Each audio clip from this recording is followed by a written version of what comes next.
Having scored in just one game this season, it's fair to say Jorgen Strand Larsen is struggling, not just for goals, but for form and general contributions to this current Wolves side. In this video, I'm going to be breaking down why I think that is, why I think Wolves should be doing more to get the best out of Strand Larsen, and also whether I think it is a concern or not. So let's get straight into this one. Now this season, Jorgen Strand Larsen has really struggled in this Wolves side. Obviously, his heroics came in the Carabao Cup against West Ham United, where he came off the bench and scored twice to put Wolves through to the next round. Now, is this a cause for concern? Let's start there, really. I think it's the best place to start. Of course, it's always going to be somewhat of a concern, especially when you look at the impressive record and the brilliant performances that Strand Larsen had last season for Wolves. It's always going to feel a concern, especially also when you consider the form that Wolves are currently in and the fact that, let's be honest, they're crying out for some attacking quality in that final third, and they're crying out for some attacking quality all over the pitch, to be quite honest. So yes, it is something to be concerned about. However, I do think there's a few things that make this a really interesting talking point, hence the reason that I'm doing this video, because I do think people are getting on to Strand Larsen a lot at the moment, and rightly so in terms of his goal scoring record, and generally his overall play, let's be honest, has been quite under par. But I think people forget the actual quality that he does possess, and if the service to him is better, I'm sure we'll see him performing at a much higher level to much better standards that he wants to hit, and obviously Wolves fans want him to hit. Now, I think what's very important that we break down in this video is looking at this. Now, not looking at Bet365, looking at this here, as you can see.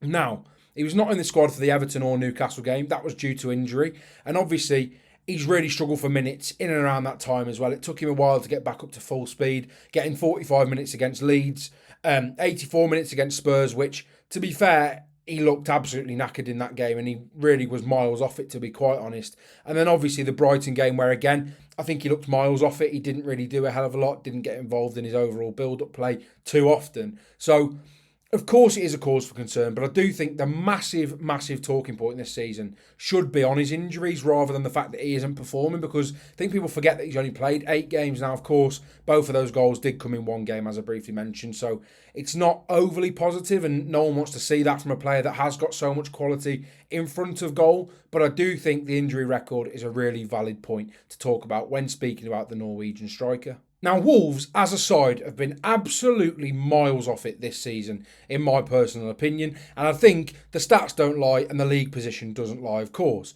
Now, in terms of chances created, Wolves have been so poor in the final third. Also chances converted, of course, and that's where Jorgen Strand Larsen should come in. However, if we just take a look at the statistics here, it's so vital.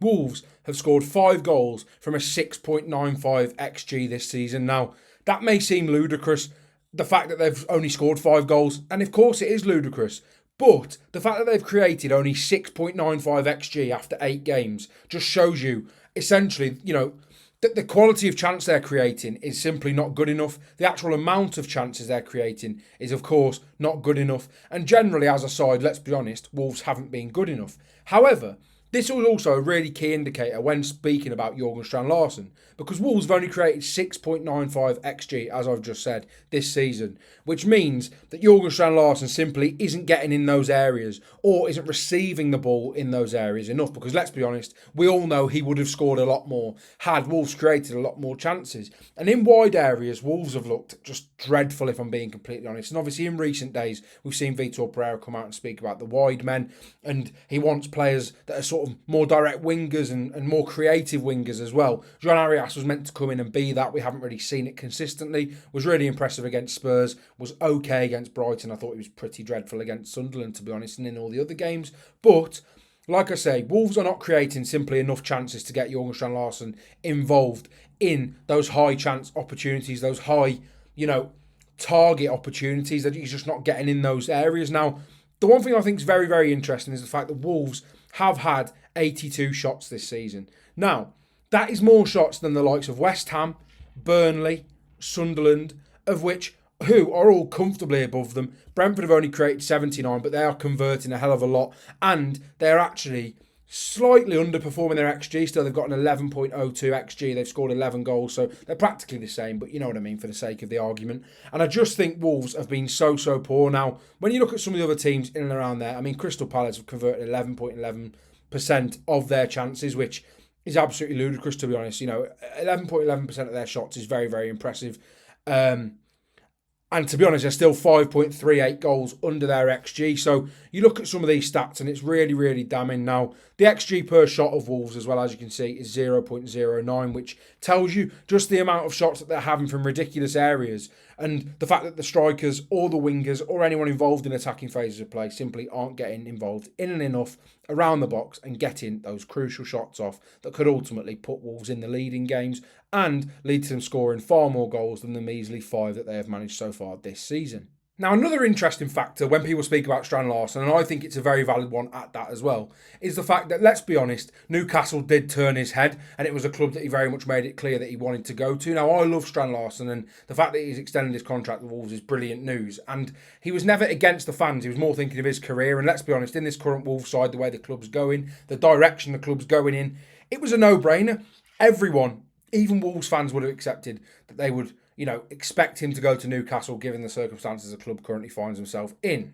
Now, another thing that's very important to speak about when speaking about Jorgen Strand Larsen, in my opinion, is the fact that, yes, he scored 14 goals last season in the Premier League. And expectations, of course, were raised. Now, that comes with it. That's what comes with being a top striker and a good finisher. And obviously, Wolves did create a lot more chances last season. And Strand Larsen did still hit the post and miss some really easy chances. And he does do that.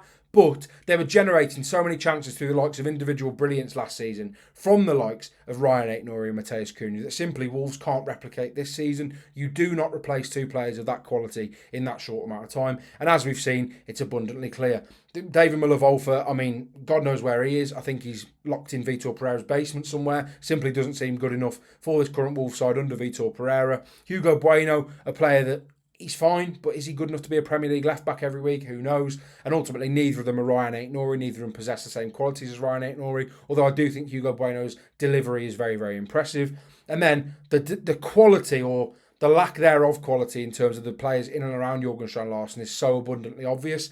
John Arias, for me, is very inconsistent and far too inconsistent for a player like Jorgen Strand Larsen, who needs a very settled winger, or a wide man aside of him to sort of help generate those chances, to build a relationship with. Fer Lopez has only really been introduced once properly this season, obviously gets an assist and really hasn't seen the light of day since he got that assist for Tolu Arokadare.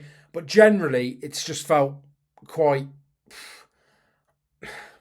slow. The attacks felt slow, it's felt turgid, it's felt, quite frankly, boring to watch.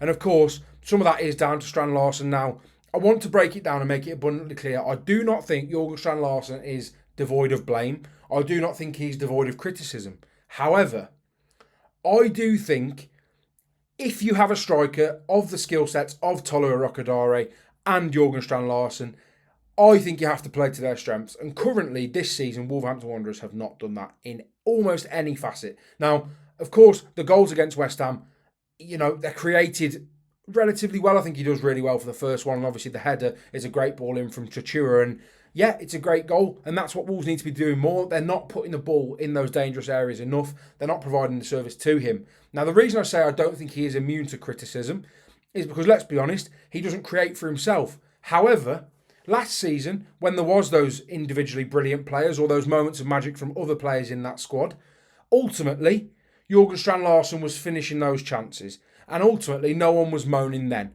because he was finishing them and they were scoring goals. And that was one thing that you couldn't say about that side last season, is they had the ability to score goals. Now, because Wolves are struggling so much in the whole aspect of their play this season, Jorgen Strand Larsen is sticking out like a sore thumb when he's not getting involved in build-up play because people are questioning what he's doing off the ball. And I do agree, his pressing's been lazy, it's been pretty slow, and let's be honest, he's not the quickest player in the world anyway. But do take that with context because, as I say, when last season things were all rosy going forward, no one was complaining. But now, because everything around him is not helping him and helping facilitate his game and get the best out of, let's be honest, a 15-goal Premier League striker, he would come in and go to a Newcastle and probably score 15 goals, the amount of chances they generate. It's an issue, and I do get it's an issue, but Strand Larsen's never been a player that's created for himself, even at Celta Vigo, so people should stop expecting him to do it so much now, because ultimately, strikers like him and Tolu Arokadare are very reliant on the service in which they receive, in my opinion. Final point, having spoken about the lack of quality in that front line, is the midfield. Now, don't get me wrong, I am a huge advocate and a massive fan of Andre Trinidad and Joao Gomez, of course. I think you'd be silly not to be. I think they've both been brilliant. I think Joao Gomez was probably had his worst performance, though, against Sunderland, if we're being honest, in a Wolves shirt. But I think they're both brilliant. However, if you look at these midfield options that are on the screen now in Jean-Rick Bellegarde, Marshall Monetzi, Andre Trinidad and Joao Gomez, let's be honest, none of them are a creative spark. Jean-Rick Bellegarde is the most creative out of the rest of them, but let's be honest, he's not particularly unbelievable and hasn't been for a while now, let's be honest. So, I do think that's another issue with regards to Wolves' play in terms of there's no one in that midfield that is willing to play a risky forward ball, willing to knock the ball over the top for Strand Larsen to run onto, willing to link up with that forward line to get the ball moving. Because Joao Gomez, as good as he is one of those players that wants to get on the ball, but he wants to make sure that his side are retaining possession. Andre very much the same as well. So in terms of getting the ball from midfield to attack, Wolves have struggled with that massively, and they have for some time now. But last season, it was okay because you had the likes of Mateus Cunha on that left-hand side, playing as that left-sided number 10, dropping into the areas, free roaming into the centre of the park, even to the right-hand side at times as well, picking up the ball, wanting to make things happen, wanting to get going with it. Ryan Aït-Nouri, the exact same on that opposite flank. Nelson Semedo, yes, criticise his final ball, criticise him offensively, but again, all action down that side, and that is the makeup, and that should be the makeup of this Wolves side, but they just don't have it and haven't replaced it. Jackson Tuchua, as good as I think he can be, and as much as I like him, let's be honest, his delivery's not great. It's a great ball into Larsen against West Ham, but other than that, we haven't really seen that much quality from his delivery. I think he could have done better against Spurs with some of the crosses he had down that channel. He's nowhere near Semedo in terms of technical ability. And just generally, yeah, he is just one of them for me that is a great, he's a very decent player, but he's not going to take Wolves to the next level and significantly improve their attacking endeavours. He's just not. So, again, as I say, just generally across the park, I do think from midfield to defence linking to the midfield linking to the attack, it all feels out of sorts, out of place, and to be quite frank, pretty lazy, sluggish and slow. And this is why I do think that, let's be honest, Wolves will get someone in soon that hopefully can get that sort of fluidity back between breaking from different phases of play and then the ball ending up at Jorgen Strand Larsen's feet. And if it does, the chances are it'll end up in a goal are pretty high. So overall, there are a lot of interesting talking points. The injuries, the lack of sort of service, the expectation on Jorgen Strand Larsen, and all of that does contribute massively to him this season. I do think he needs to do better in his overall play, and I have been crying out for that, at points this season. But I do think he will come good eventually if Wolves can sort out all of those issues, which, to be fair, it's a massive ask. But I would like to see Fer Lopez get a bit more game time. I think he would link really nicely with Strand Larsen. He finds those really nice balls, and he's really clever at getting in those pockets of space between the left-sided centre-back and the left-back, and also vice versa if he was to play on the left-hand side between the right-sided centre-back and the right-back. So I think for me, I think Fer Lopez would help get better out of Strand Larsen, but also I don't know if that's just enough to get the best out of him. So I think it's going to be a very interesting way to see who comes in next as a coach. I will be doing a tactical breakdown on that if Vitor Pereira is sacked. He may not be, which, it doesn't feel like he's under any pressure at the moment, which is a bit crazy. But let me know what you think about Jorgen Strand Larsen this season. If you did enjoy this video, please like the video, subscribe to the channel, comment down below what you think about Jorgen Strand Larsen this season, what you'd like to see from him, what you'd like to see from the team as well, because there are a lot of things the team needs to do to get the best out of the Norwegian. Thank you all very much for watching, and I'll see you all in tomorrow's video.